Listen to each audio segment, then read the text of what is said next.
Hi guys, how are you doing? Hope that everybody's doing great. This is your brother Gumbajo and welcome back to another lesson. Alright, so welcome back to Wolof. Alright, so today we are going to learn some English, some useful English vocabularies. Alright?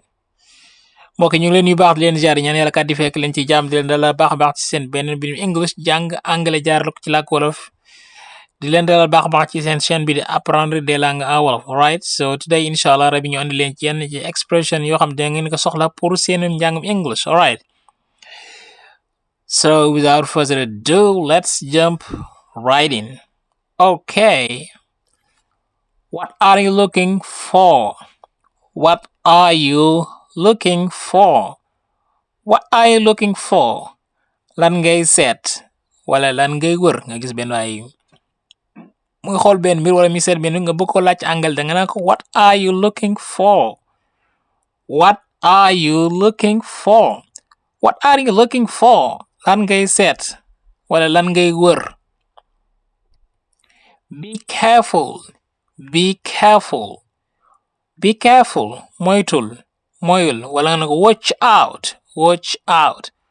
Watch out. Be careful. Be careful. Watch out. Watch out. It's getting late. It's getting late. It's getting late. Moo ngi guddi. Moo ngi guddi. It's getting late.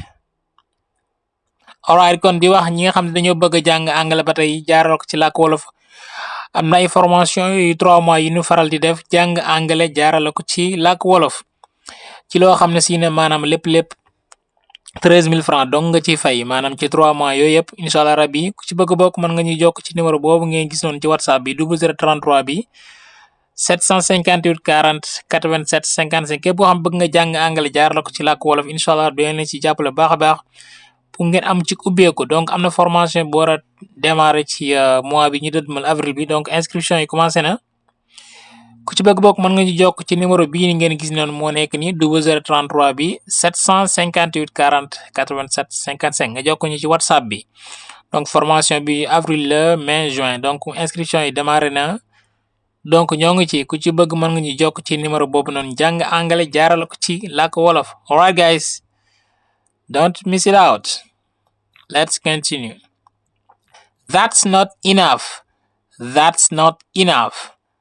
That's not enough. Lii doyul wala loolu doyul ba tey doyul. That's not enough. That's not enough. That's not enough. Time is passing by. Time is passing by. mooy waxtu waa ngi dem. Waxtu waa ngi dem wala nga ne time flies. Time flies. Time is passing by. Time is passing by. Time flies. I want to ask you something. I want to ask you something. I want to ask you something. Dafa am lu ma la bëgg laaj. Dafa am lu ma la bëgg laaj. I want to ask you something. Don't tell anyone I am here. Don't tell anyone I am here. Don't tell anyone I am here. Bul wax kenn ne maa ngi fi. Bul wax kenn ne maa ngi fi. Don't tell anyone I am here. Get back to work. Get back to work. Get back to work. Dellul ca liggéey ba. Dellul ca liggéey ba. Get back to work. Get back to work. You don't know me. You don't know me. You don't know me. Xamoo ma. Yow xamoo ma. You don't know me. Alright guys, that's all from me today. Thank you for watching. And I'll see you in the next one. But don't forget to subscribe, like and share. Take care.